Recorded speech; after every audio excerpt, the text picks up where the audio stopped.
Querida Santiago de Compostela.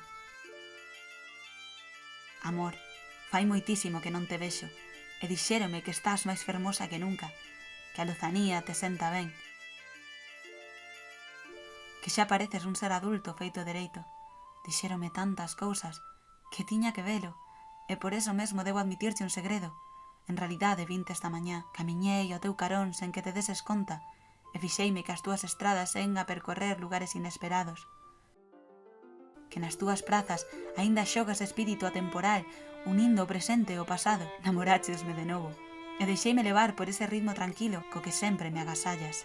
Decateime de que a gran alameda desprende esa manxa tan característica túa, que os namorados te seguen a percorrer e facer carantoñas, que nós, os poetas, facemos nosas esas sendas de terra para buscar camiños inexplorados.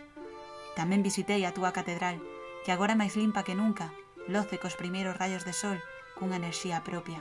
Pero a min, Santiago, non me enganas. Sei que agora semellas nova, pero ti gardas segredos inconfesáveis de tempos ben pasados, agochas promesas de amor na túa longevidade, promesas que o mellor mudaron co tempo e outras miles que perdurarán recollidas polo suave vento que trae outono, nesa época na que a choiva comeza sin que ninguén poida remedialo.